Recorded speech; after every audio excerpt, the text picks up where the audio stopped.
기도하고 하나님 말씀 듣도록 하겠습니다. 살아계신 아버지 하나님, 하나님의 크신 은혜와 사랑을 인해 감사합니다. 이 시간 하나님의 말씀 듣기를 소망하오니 진리의 성령 하나님 오셔서 임재하여 주시고 역사하여 주시옵소서. 생명의 말씀, 진리의 말씀, 우리의 삶을 자유케 하는 능력의 말씀 경험하시도록 성령님 함께하여 주시옵소서. 우리 안에 부드러운 마음, 좋은 마음, 겸손한 마음, 하나님의 말씀을 사모하는 마음 주셔서 하나님의 말씀이 우리의 심령 안에 떨어질 때 30배, 60배, 100배의 놀라운 결실의 역사가 있게 하여 주시옵소서. 감사하며 살아계신 예수 그리스도의 이름으로 기도합니다. 아멘. 이 시간 우리가 옆 사람들과 좀 인사하십시다. 주님의 사랑으로 사랑합니다. 아멘. 또 다른 사람하고도 인사할까요? 주님의 사랑으로 사랑합니다. 예, 이 시간에는 앞뒤 사람하고도 인사하십시다. 주님의 사랑으로 사랑합니다. 예, 또 다른 앞뒤 사람하고도 인사하겠습니다. 주님의 사랑으로 사랑합니다. 아멘. 우리가 사는 세상은 어떤 곳입니까? 세상에서는 지금 무슨 일이 일어나고 있습니까? 세상은 어디를 향해서 가고 있으며 세상의 결말은 무엇이겠습니까? 세상 안에는 절망이 드리워져 있습니까? 아니면 세상 안에는 소망이 드리워져 있습니까? 사람들이 살아가는 모습은 어떠합니까? 아니, 우리들이 살아가는 모습은 어떠하며 우리 이웃들이 살아가는 모습은 어떠합니까? 오늘 말씀에서 저는 성경에서 말하고 있는 세상에 대한 진실이 무엇인지에 대해서 말씀드리기를 원합니다. 저는 여러분들이 그저 원실 안에 살아가면서 그냥 희희낙낙 웃으면서 살아가지 않기를 소망합니다. 정말로 성경에서 세상을 향해 무엇이라고 말씀하시는지 우리가 깨달아 알아야 될 필요가 있는 것입니다. 왜 그렇습니까? 그것은 바로 우리가 세상 가운데로 부름받았기 때문인 것입니다. 우리의 사명의 자리는 교회 안에 머물러 있는 것이 아니라 세상이기 때문에 우리가 세상에 대한 진실과 진리를 알 필요가 있는 것입니다. 먼저 우리가 살펴보고 싶은 것은 학교 안에 무슨 일이 일어나고 있는지에 대해서 우리가 좀 살펴보기를 원합니다. 재작년 안에 한 학생이 왕따를 당하는 장면을 동영상에 띄우는 일들이 일어났습니다. 이것 때문에 교장 선생님이 자살하게 되는 일들까지 일어났습니다. 이로 인해 온 사회, 이 나라 전체는 큰 경랑 가운데 휩싸였던 적이 있습니다.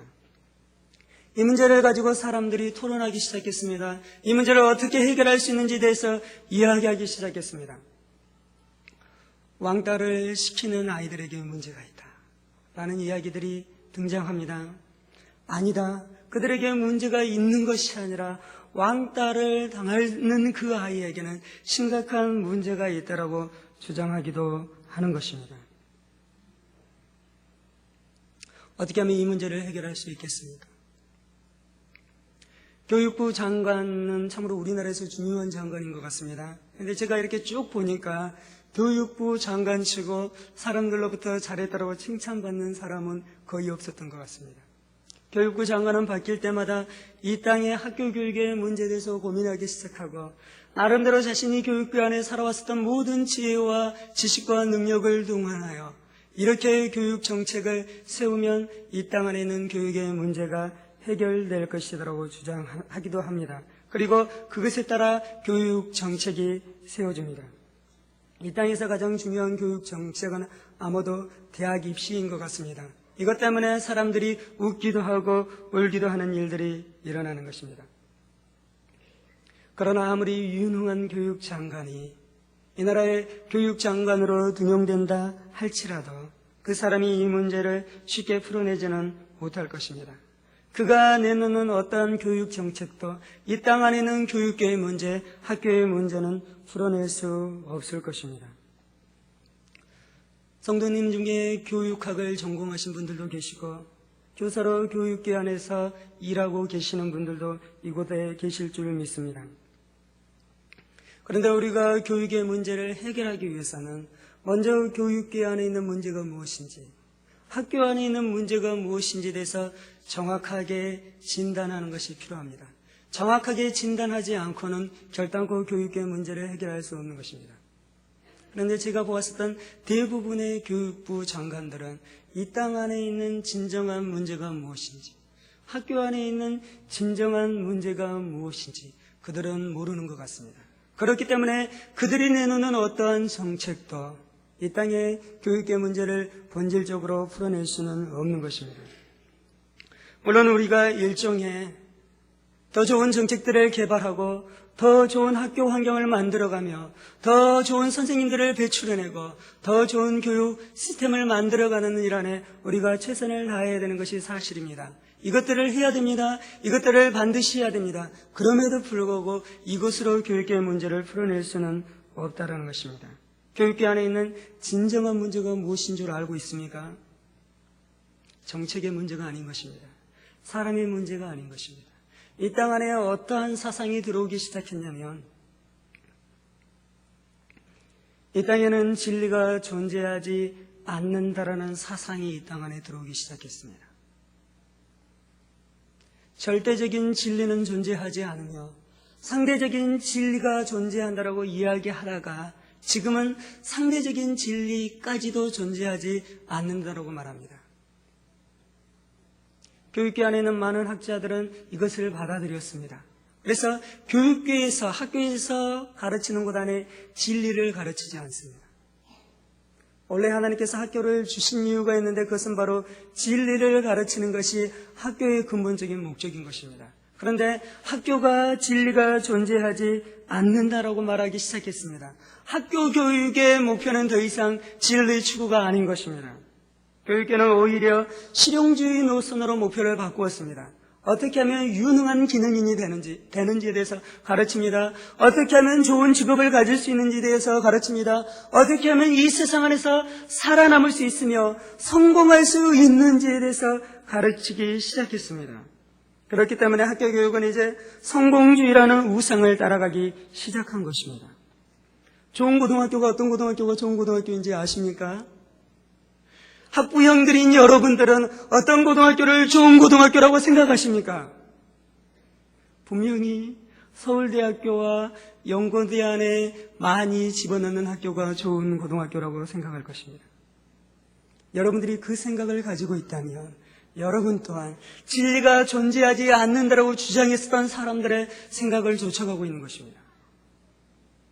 내가 예수님을 믿는다고요? 내가 교회를 다닌다고요? 물론 그것이 중요하죠. 그런데 그것만큼 중요한 것이 있는데 정말로 교육 안에 진리가 존재하는지를 믿는 것이 중요한 것입니다. 아니, 내가 그것을 믿고 있지 않다면 교회 생활에서의 나의 신앙은 신앙인인데 학부형으로서 나는 믿음의 사람이 아닌 것입니다.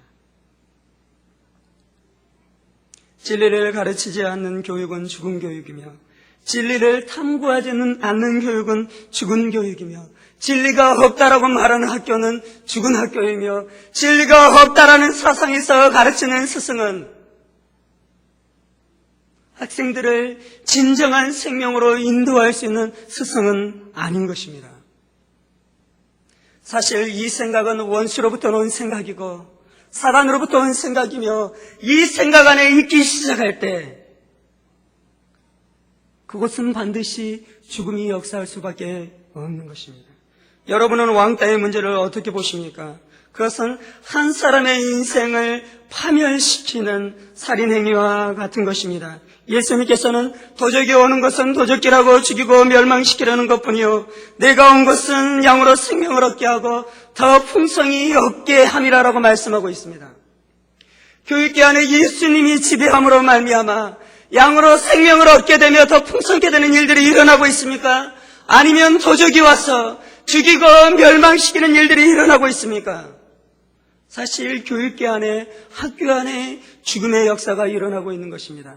살인의 병이 학교를 다스리는 일들이 일어나고 있는 것입니다. 파괴의 역사가 캠퍼스 안에 일어나고 있는 것입니다. 어떻게 보면 왕따를 시키는 이 땅 안에 있는 많은 중고등부 학생들, 그들 또한 피해자들인 것입니다.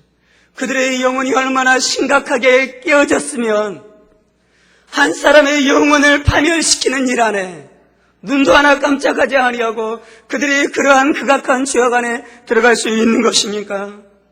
그들의 영혼이 심각하게 깨어져 있는 것입니다. 그들은 진정한 사랑을 경험하지 못했으며 그들은 진정한 힘과 능력이 무엇인지 경험하지 못한 것입니다. 진정한 힘이 무엇입니까? 그것은 무엇이냐면 사람을 살려내는 것이 진정한 힘인 것입니다. 창조를 일으키는 것이 진정한 힘인 것입니다. 생산해내는 것이 진정한 힘인 것입니다. 사랑으로 사람을 위로하며 일으키며 그들을 격려하며 그들을 세우는 것이 진정한 힘인 것입니다. 그런데 그들은 진정한 힘을 경험하지 못한 것입니다. 파괴하는 힘, 굴림하는 힘, 타락한 힘을 그들이 경험했으며 어디서 경험한 것입니까?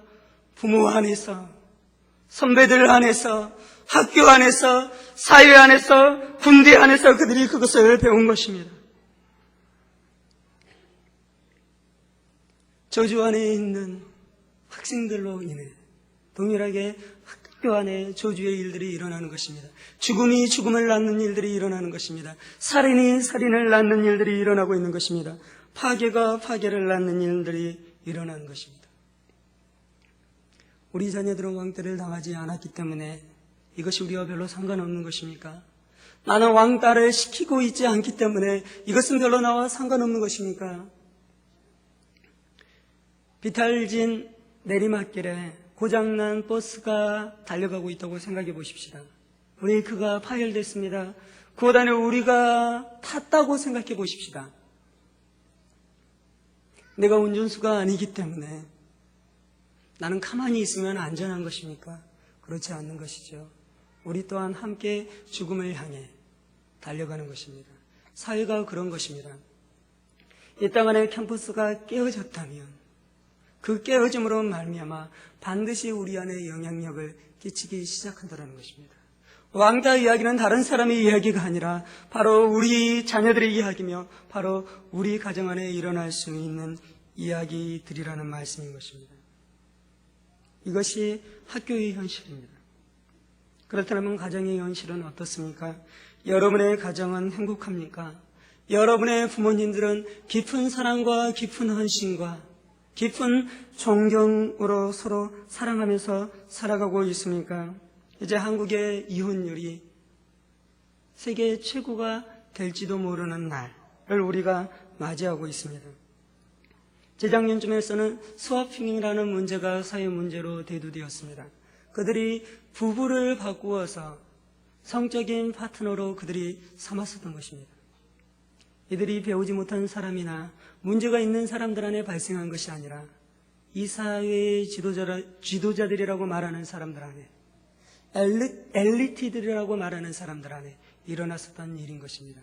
전문직안에 종사하는 사람들 가운데 일어났었던 것이죠. 그들 가운데 일어나는 일이 무엇입니까? 그들은 진정한 사랑을 경험하고 있지 못하는 것입니다.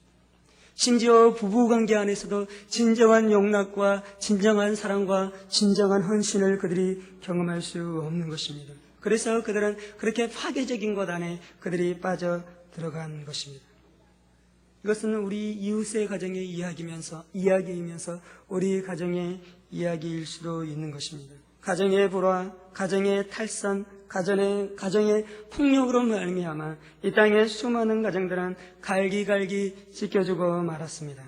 최근에는 악화된 경제 문제로 말미암아 가정의 파괴가 훨씬 더 급속도로 일어나고 있는 것 같습니다. 도무지 가정 안에 있는 상처들, 깊이 파인 상처들을 도무지 처리할 수 없는 지경까지 빠져들고 말았습니다. 하나님께서 가정을 주신 이유는 무엇입니까? 하나님께서 가정을 향한 계획은 무엇입니까? 우리의 가정은 하나님의 사랑과 순결로 깊이 결속되어 쉼과 안식과 평안이 있는 세상에서 가장 안전한 장소가 되기를 하나님께서 원하셨던 것입니다. 그럼에도 불구하고 가정이 가장 안전한 장소가 아니라 우리는 가정 안에서 가장 큰 상처를 받고 있는 것입니다. 정치계는 어떻습니까? 연일 뉴스를 통해 끊이지 않는 소식은 정치권의 부패입니다. 정치인들의 타락입니다. 뇌물수수 문제가 늘 불거지고 있습니다. 결론이 어떻게 맺어질지는 모르겠는데 지금은 바다 이야기가 뉴스를 도배하고 있습니다. 우리는 기성 정치인들에 대해서 그래서 불신하는 마음을 갖기도 합니다. 너무나 이제 우리가 이것들에 대해서 익숙해서 별로 놀라는 것 같지도 않습니다. 저는 운동권 세대들을 보면서 자라났습니다. 물론 제가 운동권 세대는 아니지만 5.18을 어려서 보았었고 60항쟁이 일어나는 것을 보았습니다. 그리고 대학교 1학년 때에는 정말 많은 사람들이 데모하는 것을 보았었고 이 땅의 민주화와 정의를 위해서 우리의 선배들이 분신하면서 목숨을 끊는 것들을 보았습니다. 그리고 세월이 흘러가고 그들이 이제 기성 정치 안에, 제도권 안에 들어갔습니다. 사실은 정치가 바뀔 줄 알았어요. 그런데 우리가 무엇을 경험하고 있습니까? 그들을 통해서도 여전히, 아니 더 큰 실망감을 우리가 맛보는 것입니다. 노조운동에 헌신했었던, 노동기한에 투신했었던 많은 노동운동가들 또한 뇌물을 수수함으로 말미암아 그들이 비리에 연루되었다는 뉴스를 접하기도 하는 것입니다. 왜 이러한 일들이 일어나는 것입니까? 그것이 바로 정치계의 현실인 것입니다. 그것이 바로 인간의 현실인 것입니다. 이것은 사람을 바꾼다고 해서 해결되는 문제가 아닌 것입니다. 이것이 바로 세상에 관한 진실인 것입니다. 그렇다고 저희가 염세주의자가 되어서 우리가 비관하면서 살아가자라는 말씀은 아닌 것입니다. 세상 안에 긍정적인 면들도 많이 있습니다. 아름다운 이야기들도 많이 있습니다. 그래서 어떤 사람들은 뉴스 안에서 너무 부정적인 것들을 이야기하지 말며 아름다운 뉴스를 이야기하자라는 사람들도 있습니다. 물론 그것이 맞는 면이기도 합니다. 그러나 우리는 세상에 대해서 부정적으로 말하는 부분들에 대해서 우리가 볼 필요가 있는 것입니다. 성경에서는 세상에 대해서 가장 정확하게 진단하고 있습니다. 세상에 대한 진실이 무엇인지에 대해서 성경은 우리 가운데 가장 명확하게 말씀해주고 있는 것입니다. 그것이 바로 우리가 함께 읽었었던 로마서 1장 18절에서 32절에 말씀하고 있는 말씀인 것입니다. 이 말씀을 보면 인류가 직면하고 있는 수많은 문제들에 대해서 언급하고 있습니다. 가정 문제를 언급하고 있으며 부부 문제를 언급하고 있고 성 문제를 언급하고 있으며 교육 문제를 언급하고 있고 사회 문제를 언급하고 있을 뿐만 아니라 종교 문제까지 사회 안에 일어나는 모든 문제를 로마서에서는 언급하고 있는 것입니다. 로마서의 결론은 무엇입니까? 세상 안에 죽음이 가득하다는 것입니다. 세상은 저주 가운데 있다라는 것입니다.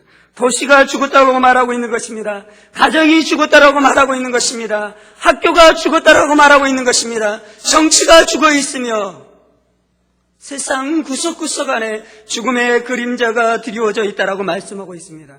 그래서 이 세상 안에 살아가는 사람들이 그토록 불행하며 그토록 신음하고 있는 이유인 것입니다.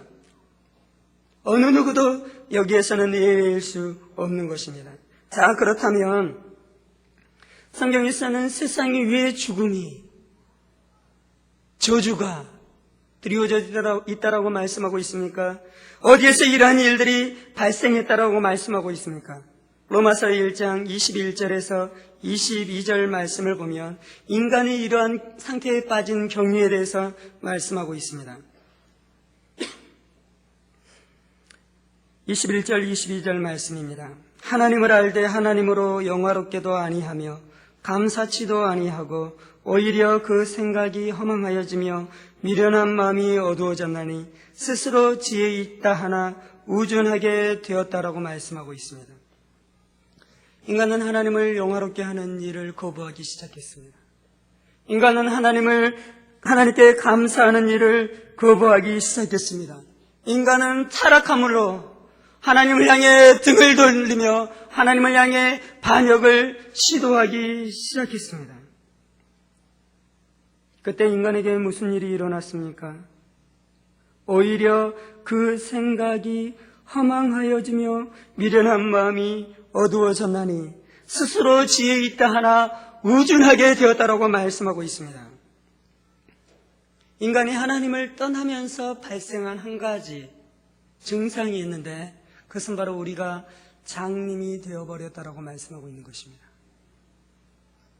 우리가 볼 수 없게 되었다라고 말씀하고 있는 것입니다. 이것이 바로 인간의 실상인 것입니다. 하나님을 떠난 인간은 하나님을 알지 못하게 되었으며 우주에 대해서도 알지 못하며 인간에 대해서도 알 수 없게 되었습니다. 물론 사람들은 우주가 무엇인지 안다라고 생각합니다.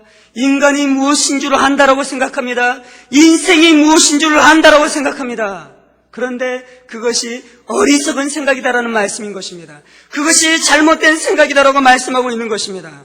우리 인간은 하나님을 떠나서는 내가 누구인지 진정으로 알 수 없는 것입니다. 인생이 무엇인지 절대 알 수 없는 것입니다. 우리가 어떻게 살아야 되는지 절대 알 수 없는 것입니다. 우리가 어디에서 왔으며 어디로 가고 있는지 절대 알 수 없는 것입니다. 그래서 우리는 생명의 길을 선택할 수 없으며 생명의 길을 걸어갈 수 없는 것입니다.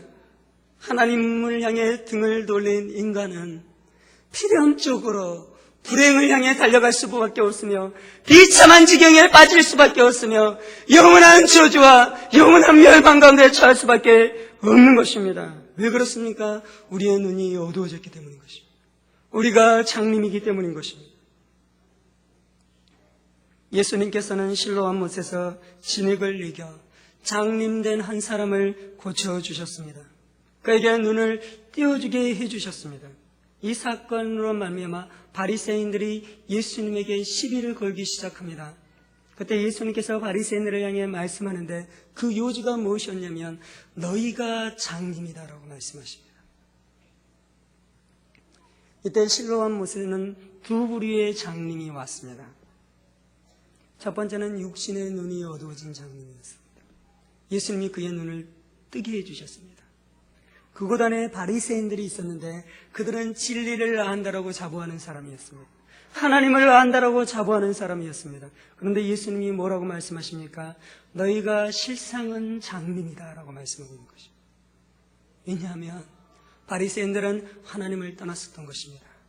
바리새인들은 하나님으로부터 등을 돌렸었던 것입니다. 그렇기 때문에 그들이 예수님을 영접하지 않는 것입니다. 그렇기 때문에 그들이 예수님을 거부하고 있는 것입니다. 하나님을 떠난 바리새인들을 향해 예수님께서 선포하는 것이 너희가 장님이다라고 말씀하고 있는 것입니다. 그래서 너희가 하나님을 알지 못하며 생명의 구원자이신 예수 그리스도를 알 수도 없으며 하나님의 말씀을 안다고 하지만 실상은 그들이 알지 못하는 자들이라고 말씀하고 있는 것입니다. 지금 세상도 마찬가지입니다. 세상도 장님인 것입니다. 그들은 자신의 지혜로 살아갑니다. 자신의 세계관을 따라 살아갑니다. 자신의 행복관을 따라 살아갑니다. 세상이 얼마나 어리석냐면 스승되기를 좋아하는 것입니다. 학자 되기를 좋아하는 것입니다. 교수 되기를 좋아하는 것입니다. 지도자 되기를 좋아하는 것입니다. 왜 그렇습니까? 자신이 사람들을 영원한 행복을 향해 그들이 인도할 수 있다고 생각하고 있는 것입니다. 그런데 그것은 참으로 어리석은 생각인 것입니다.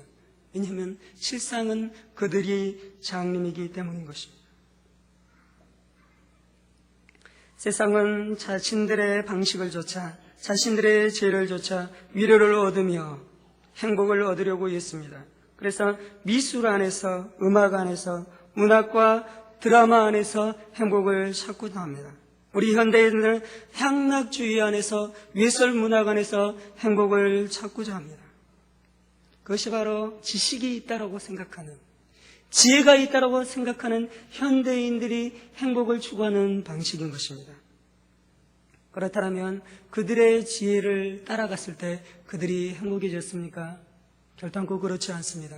그들은 여전히 목마름 안에 있는 것입니다. 그들 안에 세상 안에서는 오히려 추한 모습과 비참한 모습이 오히려 드러날 뿐인 것입니다. 왜 그렇습니까? 정말로 우리를 위로할 수 있는 하나님, 정말로 우리에게 만족을 줄 수 있는 하나님을 떠나서는 결단코 어떠한 위로를 얻을 수도 없으며 결단코 어떠한 만족을 얻을 수도 없으며 결단코 어떠한 쉼을 얻을 수도 없으며 결단코 어떠한 행복도 얻을 수 없는 것입니다. 그래서 18절에서는 사람들이 진리를 알고도 등을 돌려 반역한 결과에 대해서 말씀하고 있습니다. 하나님의 진노가 불의로 진리를 막는 사람들의 모든 경건치 않음과 불의에 대하여 하늘로조차 나타난다라고 말씀하고 있는 것입니다. 하나님을 떠난 인간들에게 하나님의 진노가 임하는 것입니다. 이것이 바로 세상에 대한 진실인 것입니다. 이것이 세상을 향한 진리인 것입니다. 사랑하는 성도 여러분, 여러분들은 세상을 그렇게 보고 계십니까? 아니면 세상 안에는 파랑새가 있다고 생각하면서 세상 안에는 나를 만족시켜줄 그 무언가가 있다고 생각하면서 여전히 예수를 향해 나아가지만 세상을 향해 기웃거리고 있습니까? 세상에서 위로를 찾고자 하고 계십니까? 아니면 세상에서 성공한 사람들을 부러워하면서 나의 현실을 안타까워하고 계십니까? 그는 여러분이 세상을 모르는 것입니다. 세상 안에는 비참함만이 있는 것입니다. 세상에는 죽음이 다스리며 저주가 다스리는 것입니다. 이 진리를 믿으시기 바랍니다. 그때 우리는 세상을 바로 보기 시작할 것입니다. 세상 안에 있는 사람들에 대해서 긍휼히 여기기 시작하며 그들을 향한 아버지의 마음으로 그들을 보기 시작하며 그들을 섬기기 시작하는 일들이 우리의 삶 가운데 일어날 것입니다. 그렇다면 세상을 향한 해결책은 무엇입니까? 우리에게는 소망이 영원히 없는 것입니까?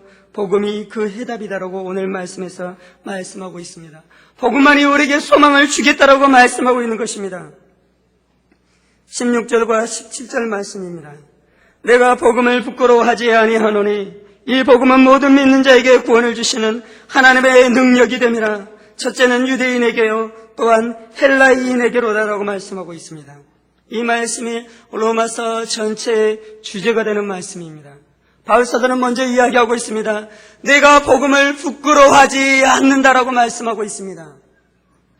이 표현은 문학적으로 고건법이다라고 이야기합니다. 바울 사도는 로마 교회 성도들을 향해 고건법을 통해서 이 말씀을 표현하고 있는데 바울 사도가 이렇게 표현하는 데는 이유가 있습니다. 왜냐하면 로마 교회 성도들 중에 복음을 부끄러워하는 사람이 있었습니다. 복음이 부끄러워 복음을 자랑하지 못하며 복음을 말로 표현하지 못하는 성도들이 있었던 것입니다. 바울 사도는 로마 교회 성도들이 그러한 두려움 안에 있는 그들을 건져내고 싶었던 것입니다. 그들을 도와주고 싶었으며 그들을 회복하고 싶었으며 그들을 능하게 세워주고 싶었던 것입니다. 그래서 내가 복음을 부끄러워하지 않는다라고 말씀하고 있는 것입니다. 세상은 언제나 복음을 조롱합니다. 사람들은 조롱받기를 싫어합니다. 그래서 세상 사람들이 복음을 조롱하기 때문에 내가 복음을 증거하면 나 또한 조롱할 것에 대한 두려움이 있어서 우리가 복음을 증거하지 않는 것입니다.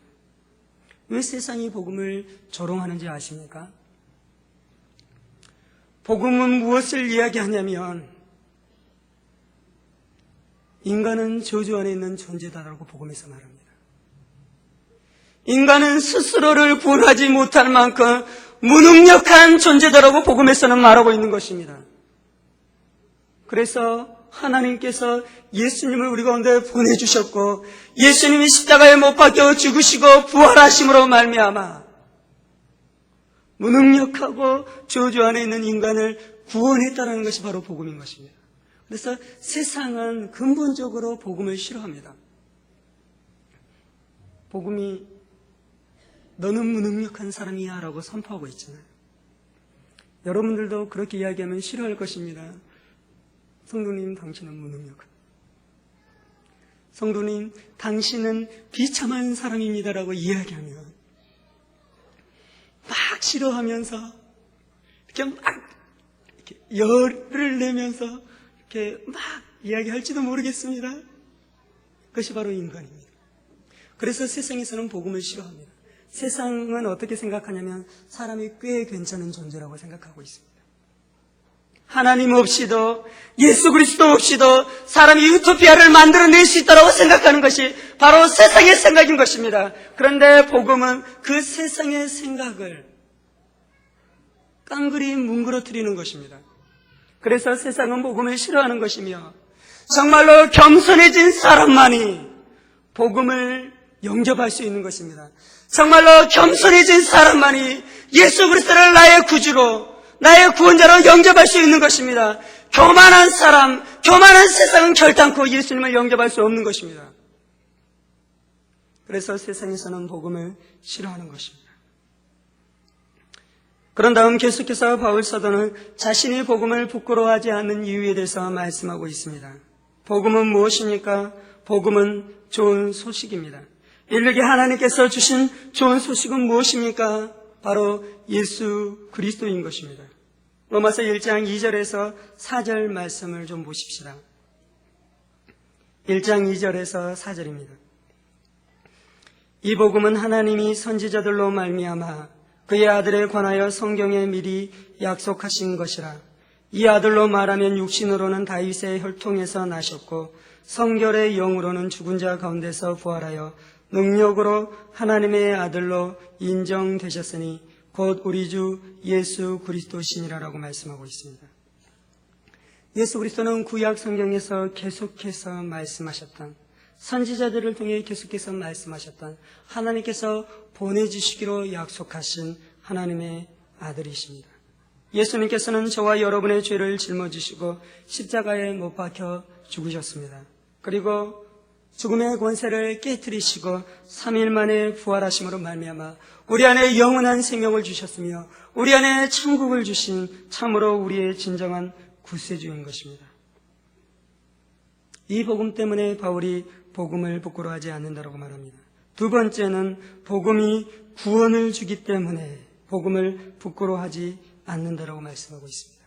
우리는 예수 그리스도를 믿음으로 말미암아, 우리가 복음을 믿음으로 말미암아 우리가 구원을 받았습니다. 우리가 예수님을 만나게 되면 죽음의 나라에서 영원한 생명의 나라로 옮겨지는 것입니다.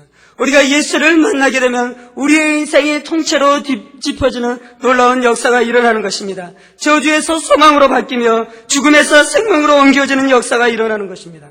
하나님을 알지 못했었는데 하나님을 만나게 되고 진정한 나의 아버지를 만나게 되는 것입니다.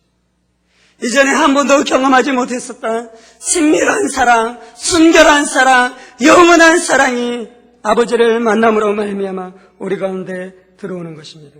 하나님을 알지 못함으로 말미암아 우리 안에 자리 잡고 있었던 모든 두려움과 모든 불안에서, 모든 죄책감에서 자유케 되는 역사가 일어나 참된 평안과 기쁨과 소망을 발견케 되는 일들이 일어나는 것입니다. 내가 누구인지 진정으로 알게 되고 내가 어떻게 살아가야 될지 진정으로 알게 되며 영원한 천국이 있는 것을 진정으로 알게 되는 것입니다. 이것이 바로 복음이 우리에게 주는 구원인 것입니다. 바울 사도는 계속해서 복음은 하나님의 능력이다라고 말씀하고 있습니다. 복음은 구원을 주시는 하나님의 능력이 되는 것입니다. 정욕이나 살인이나 절망이나 탐심이나 교만이 더 이상 우리를 지배할 수 없는 것입니다. 우리가 예수 믿기 전에는 이것들이 우리의 주인이었었던 것입니다. 이것들에서 우리가 결단코 해방될 수 없었던 것입니다. 그런데 복음은 이러한 모든 곳에서 우리를 해방케 하는 참으로 진정한 능력이 되는 것입니다. 복음으로 말미암아 죄악과 세상의 도무지 절대로 이제는 우리를 지배할 수 없는 것입니다. 구원은 우리의 힘으로 이루어지는 것이 아니라 하나님의 능력으로 우리 가운데 임하는 것입니다. 이것이 바로 우리의 소망인 것입니다. 복음은 한 개인을 바꾸는 능력이 있을 뿐만 아니라 한 나라 전체를 바꾸는 능력 또한 있는 것입니다. 한 가정을 바꾸기 시작하며 한 가문을 바꾸기 시작하고 이웃과 지역 공동체를 바꾸기 시작하는 능력이 바로 복음 안에 있는 것입니다. 복음이 들어가기 시작할 때 의와 평강과 희락이 그 땅을 지배하는 일들이 일어나는 것입니다. 하나님의 나라는 먹는 것과 마시는 것이 아니요 오직 성령 안에서 의와 평강과 희락이다라고 말씀하고 있는 것입니다. 복음은 우리를 의롭게 하는 능력이 있으며 복음은 우리를 희락케 하는 능력이 있으며 복음은 우리를 평안케 하는 능력이 있는 것입니다. 복음만이 우리에게 이 일들을 하는 것입니다. 네 번째로 바울 사도는 이 복음이 모든 믿는 자에게, 이 구원이 모든 믿는 자에게 미쳤다라고 말씀하고 있습니다. 사랑하는 성도 여러분, 여러분들은 이 복음을 믿으셨습니까? 이 복음을 믿으시기 바랍니다. 그리고 이 복음이 주는 놀라운 구원을 날마다 경험하고 계십니까? 날마다 경험하시기를 바랍니다. 지금 경험하는 것보다도 더 놀라운 차원의 구원을, 복음의 능력을 여러분의 삶 안에서 경험케 되기를 소망합니다. 내가 복음을 부끄러워하지 아니한다라고 고백했었던 바울 사도는 정말로 복음을 부끄러워하지 않는 복음의 위대한 일꾼으로 그는 온 삶을 살았었던 것입니다. 하나님의 나라를 위해, 복음을 위해 자신의 목숨까지도 아끼지 아니하며 자신의 생명을 바쳐 복음의 사역, 가장 영광스러운 사역을 감당했었던 것입니다. 이제 우리는 이 말씀을 보면서 이 말씀이 우리에게 하고자 하는 것이 무엇인지, 이 말씀을 보면서 우리의 삶 안에 좀 적용하고 응답하는 시간을 갖기를 원합니다. 내가 복음을 부끄러워하지 아니하노니 이 복음은 모든 믿는 자에게 구원을 주는 하나님의 능력이 됨이라. 첫째는 유대인이고 또한 헬라인에게라라고 말씀하고 있습니다. 여러분이 이 복음을 들으셨습니까? 여러분이 이 복음을 경험하셨습니까? 여러분이 이 복음을 더 충만하게 경험하고 계십니까? 우리의 기도 제목이 있어야 되는데 그것은 바로 우리가 이 복음을 충만하게 경험하는 것입니다. 단지 내가 지식으로 듣는 것이 아니라 이 복음으로 말미암아 나의 인생이 바뀌게 되는 역사를 경험해야 되는 것입니다. 나의 가정이 뒤집어지는 역사를 경험해야 되는 것입니다. 내가 있는 것이 바뀌게 되는 역사를 경험해야 되는 것입니다. 나의 미래와 나의 장래가 바뀌게 되는, 나의 영혼이 바뀌게 되는 일들을 이 복음으로 말미암아 경험해야 되는 것입니다. 두 번째는 이제 우리가 복음의 증인이 되어야 하는 것입니다. 사랑하는 성도 여러분, 여러분은 복음의 증인으로 살아가고 있습니까? 여러분은 이 복음의 증인으로 사는 것이 여러분의 삶 안에 가장 위대한 일이며 여러분의 삶 안에 가장 가치 있는 일이십니까? 복음만이 세상의 소망인 것입니다. 예수 그리스도만이 세상의 소망인 것입니다. 그런데 우리가 어찌 소망 대신 예수 그리스도와 상관없이 살겠습니까? 우리가 어찌 소망된 복음의 능력과 상관없이, 복음을 증거하는 일과 상관없이 우리의 삶을 허비하며 우리의 정열을 허비하며 우리의 인생을 허비하는 삶을 살아가겠습니까? 하나님께서는 저주 안에 있는 세상을 바꾸기를 원하십니다. 하나님께서는 죽음이 지배하는 캠퍼스를 바꾸기를 원하십니다. 하나님께서는 죽음이 지배하고 있는 도시를 바꾸기를 원하십니다. 하나님께서는 죽음이 다스리고 있는 이 나라와 이 민족과 온 열방을 바꾸기를 원하십니다. 어떻게 일이 일어나겠습니까? 예수 그리스도의 십자가의 복음만이 이 땅을 바꿀 수 있는 것입니다. 예수 그리스도의 십자가의 능력만이 이 땅을 살려낼 수 있는 것입니다. 이 복음은 이미 2000년 전에 갈보리의 십자가 안에서 성취되었습니다. 이제 하나님께서는 이 복음을 나눌 하나님의 사람을 부르고 계신 것입니다. 바울 사도는 이 복음을 경험했으며 이 복음의 증인의 삶 안에 그는 응답했었던 것입니다. 2000년의 기독교 역사 안에 이 복음을 수많은 사람들이 경험했으며 수많은 사람들이 자신의 생명을 들여 복음의 증인의 삶을 살기를 그들이 헌신했으며 그렇게 살아갔던 것입니다. 저 또한 이를 위해 평생의 삶을 주님 앞에 살기로 결정했습니다. 이것처럼 위대한 일은 없는 것입니다. 이것처럼 영광스러운 일은 없는 것입니다. 이것처럼 복된 일은 없는 것입니다. 하나님께서 여러분들을 그 일을 위해 부르고 계십니다.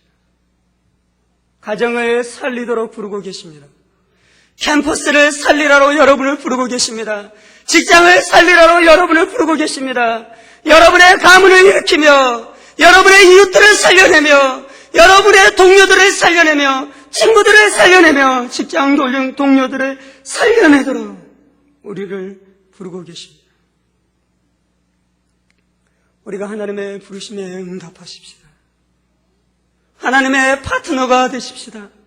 복음의 일꾼이 되십시다. 우리가 응답할 때 하나님께서 우리를 통해 놀라운 생명의 역사를 일으키며 이 땅을 살려내기 시작할 것입니다. 이 시간 우리가 말씀을 생각하면서 우리가 함께 기도하십시다. 하나님, 내가 복음을 깨닫기를 원하나이다. 아버지, 내가 복음을 더 깊이 있게 경험하기를 원합니다. 예수 그리스도의 십자가의 피 묻은 복음이 나의 심령 안에 충만하며 나의 삶 가운데 충만할수록 주님 역사해 주십시오. 더 깊이 있게 알아가시도록 성령 하나님 역사해 주십시오. 하나님, 내가 복음의 일꾼이 되어 나의 가정과 가문과 직장 안에 복음을 나누는 삶을 살기로 원하오니 주님 역사해 주십시오.